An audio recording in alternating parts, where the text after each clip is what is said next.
အဲ့တော့ကျွန်တော် AI မှာရိုက်ရှာလိုက်တယ်နော်ဒါဒီလိုမူရမ်းတွေထွက်လာဖျားသခင်ဖန်ဆင်းတဲ့နေ့တွေနော်ဒါဘယ်လောက်ရှိပြီလဲပေါ့ကောင်းကင်ဘုံကိုဖျားသခင်ကဘယ်နှစ်ယောက်ရောက်ပြီးသွားပြီလဲပေါ့ဗျာဖျားသခင်ကိုမြင်မှုတဲ့လူဘယ်နှစ်ယောက်ရှိတယ်လဲပေါ့ဒီမှာဒီ2025ခုနှစ်ဘယ်သူတွေရှိတယ်လို့မြင်လဲသိနိုင်ခြင်းမရှိဘူးတဲ့မသိသေးဘူးပေါ့ဗျာတမန်ကျမ်းစာမှာလည်းဖော်ပြမှာတော့ကောင်းကင်ကိုဘယ်သူတွေရောက်တယ်လဲဆိုတာကိုဒီအာရန်နဲ့စခဲ့တဲ့လူတွေပေါ့ဗျာနော်အဲ့တော့ဒါကြီးကကျွန်တော်ရှင်းပြန်ကြားမလို့ကျွန်တော်ဆွဲထားတဲ့ဟာနဲ့ကျွန်တော်နည်းရှင်းပြမယ်နော်ဒီကအာရန်ကိုဖန်ဆင်းခဲ့တာ BC 6000လောက်ပေါ့ဒါခံမှန်းနှစ်အဲ့မှာကဘာကြီးပေါ်လာတမန်တော်အေဗရာဟံကကျတော့2000 BC 2500 3000ဝန်းကျင်မှာပေါ်ခဲ့တယ်တခင်ယေရှုကတော့ BC 1ရာစုခန့်မှာပေါ့နော်သူပေါ်ခဲ့တယ်သူအသက်30ကျော်တရားဟိုဒီနေ့2025ဆိုရင်နှစ်ပေါင်းတခင်ယေရှုက2025တခင်ယေရှုရဲ့ရှေ့က BC ကအာရန်က6000ဆိုရင်8025အဲ့8025ဒီ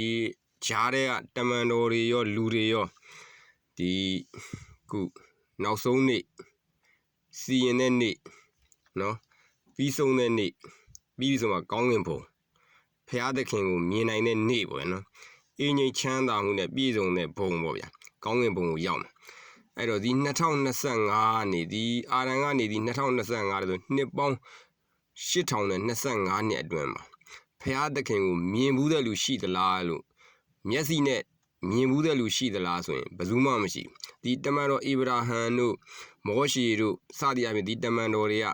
ဖျားသခင်အတန်တော့ကြားဦးတယ်ရုပ်မမြင်ဘူးမီးတော့အသွင်ပဲမြင်ဘူးတယ်ပေါ့ဗျာနော်မီးတော့တို့မိုးချင်းတန်တို့ဒီသခင်ယေရှုကိုယ်တိုင်ကိုဖျားသခင်ကိုမမြင်ဘူးပေါ့ဒါ AI မှာရိုက်ရှာကြည့်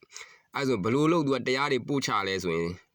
စိတ်ချင်းဆက်သွယ်နေတဲ့အတွက်ပို့ချတယ်အဲ့တော့ဘုရားသခင်ကိုမြင်တဲ့နေ့ကဘယ်နေ့ဖြစ်မလို့ဆိုရင်တဲ့နောက်ဆုံးနေ့အဲ့နောက်ဆုံးနေ့ကဘယ်တော့လောက်ဖြစ်မှာတော့ဆိုတော့ဒီ25နဲ့2025နဲ့ရည်တွက်လိုက်နောက်နှစ်ပေါင်း1000အကြာမှာပေါ့နောက်ဆုံးနေ့ဒါအတိတ်ပဲကွဲလွဲချက်တော့ရှိရ1000မှာကပေါင်းกว่า1000တသိန်းတန်းလည်းဖြစ်နိုင်တယ်အလွန်ဆုံးတန်းဆိုရင်တောင်မှရှေ့က8500နဲ့ပေါင်းရင်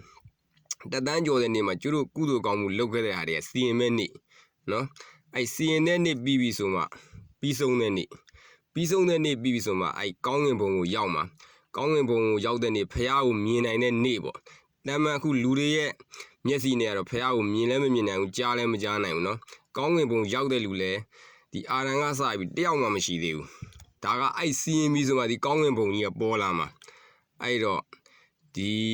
ရှေ့တုန်းကနှစ်ပေါင်း8000ကျော်လောက်တုန်းကလည်းတယောက်မှကောင်းကင်ဘုံမရောက်သေးဘူးပြီးတော့ဘယ်နေ့